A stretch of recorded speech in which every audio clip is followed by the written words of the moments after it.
Hello again. I'm here with the last video. I will finish this tile, and I decided to do here to write the year,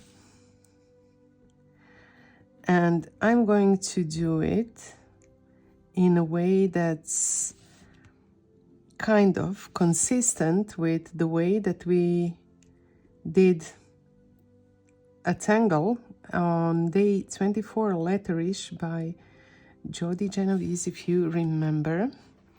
So I'm starting with this kind of a frame in white this time, just to make it a little bit different. I don't know why I went all the way there, it doesn't matter.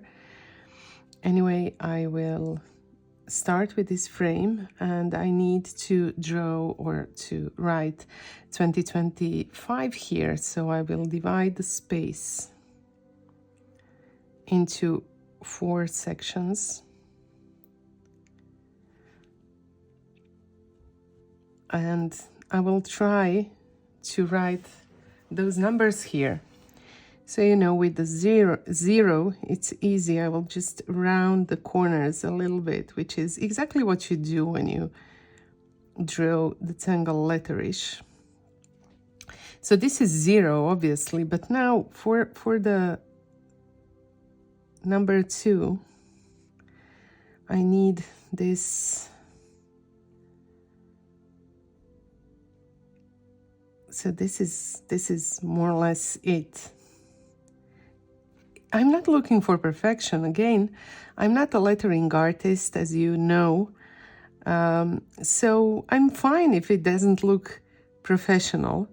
As long as I can make out the numbers here, I will be happy with them. I'm not asking for too much, right?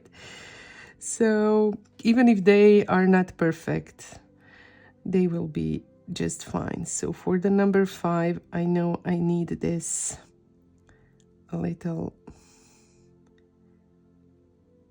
inked in part. It does kind of look like a number 5, right? I think that is good enough. 25. I can read it. I'm happy with it. And now I will add some lines. I will add the lines to the left and top side. So I'm looking at the shape, and I'm trying to decide where I will add the line. It's like enhancing the shading or starting the shading, and I'm putting it on the left side and on the top side. And hopefully, it's not like I'm trying to teach my Zenbossing concept, but this is more or less it, what I'm teaching in my Zenbossing class. Very similar to it in terms of the approach to shading and highlighting, if there will be any. I'm starting with the white, so maybe I will not add any highlights. Let's see. I don't have a clear idea about what this will look like, and I'm willing to experiment and see where it takes me. So now I'm adding these kind of bold shades right below those lines. And it is my intention to lean into those lines and not to leave any gaps between the lines. And the shades. I'm down with my blending stump. I want to blend that. I'm blending it in a way that it doesn't blend all the way to the opposite side of the shape.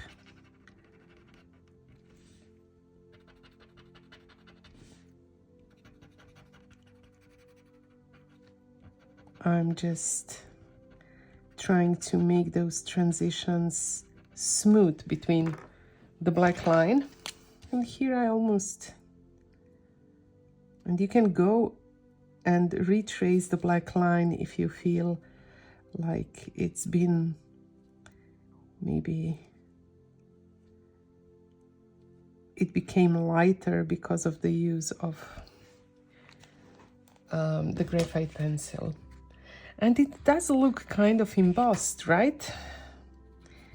Now you can maybe add a little bit of white to the opposite side, which is the bottom and the right.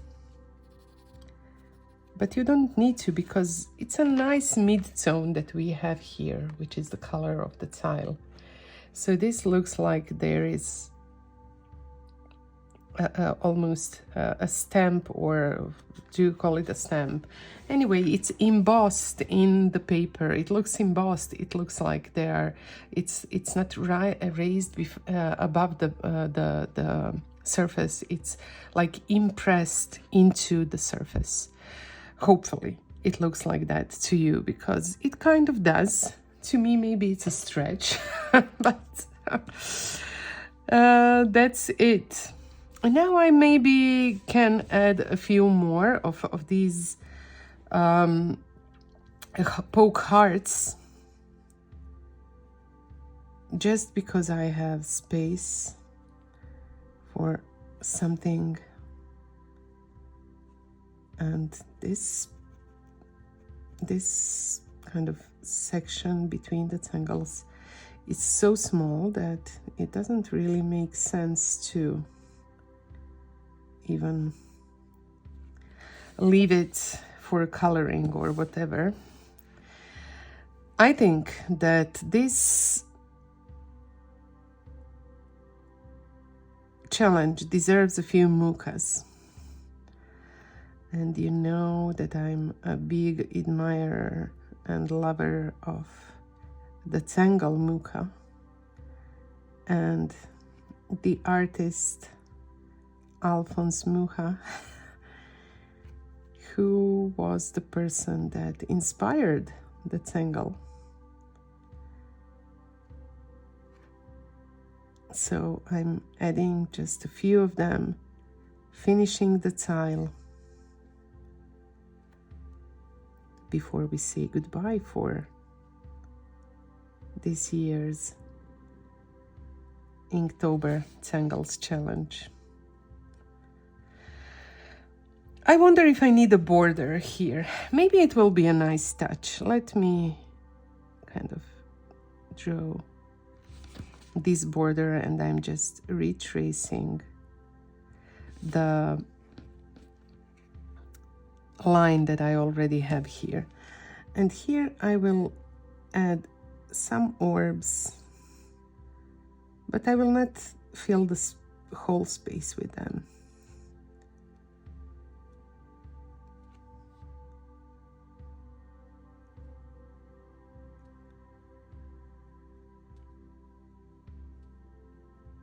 Maybe a few more. And let's add the color and start shading and highlighting and see what it looks like. I can always add more orbs, even, you know, on top of the colored part. So this is what I'll do.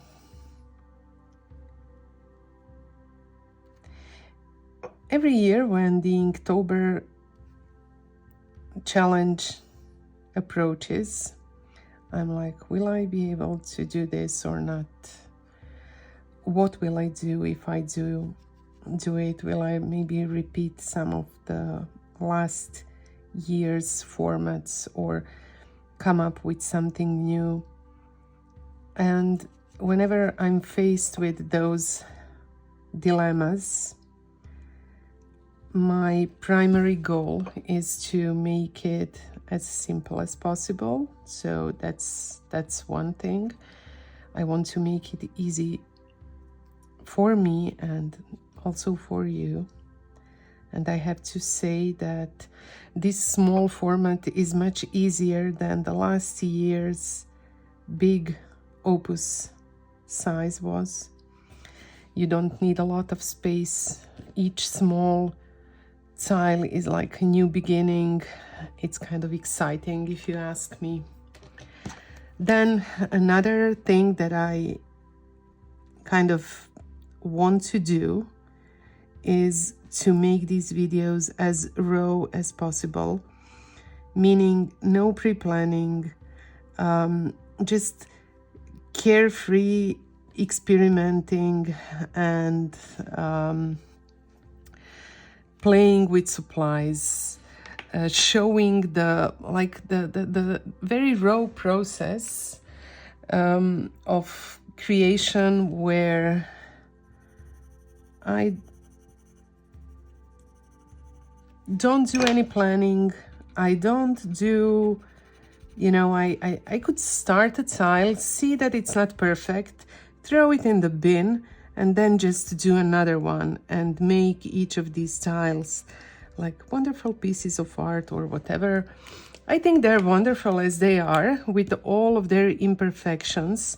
And it's the raw process that I'm trying to show you that makes this, for me, very enjoyable. I really want to convey this idea that you just have to show up. You just have to show up, sit down, and start creating, and the rest will kind of take care of itself. And as long as you show up with all your imperfections and with, you know, just being yourself and trying to enjoy the moment without trying to make it perfect, look a certain way, make it look like it's something for an exhibition, because it's not. It's about the process. It's not about the result. And it's exactly what I'm trying to show. And the way that I'm doing the videos, I hope that is kind of affirming this belief that I have, that the process is the key, that all our quirks and imperfections are what make the process or the outcome unique, and that it is fine to be what we are with all of our imperfections. It's fine for our artworks to be exactly as they are with all of their imperfections. More or less done. I need some more shades in this upper area, and after that I think I will be able to call this done. I decided to add a few more orbs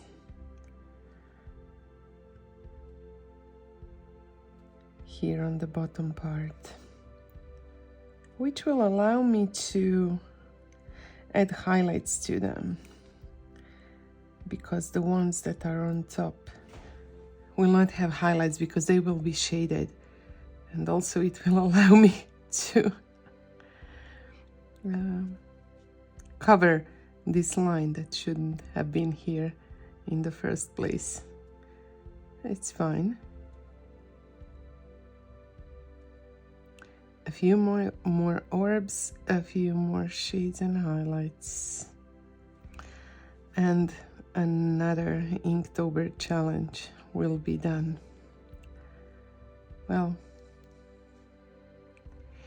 how can I thank you, for some of you, for spending countless hours tangling with me. I'm always so happy and grateful to have your support. I hope that you know it.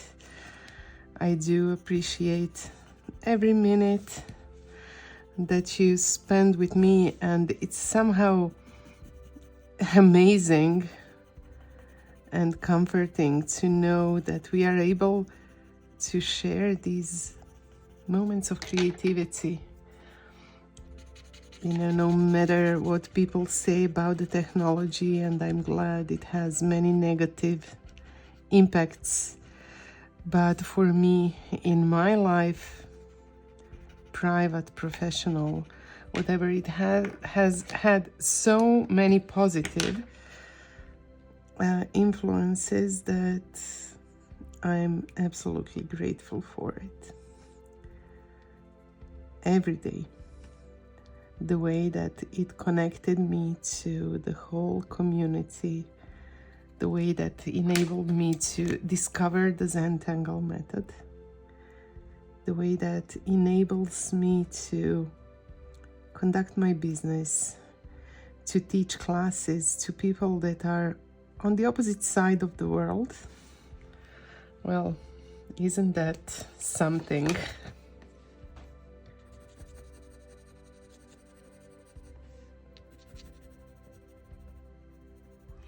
A few last touch-ups. And I think that my last tile number 8 of this Inktober Tangles challenge, will be finished.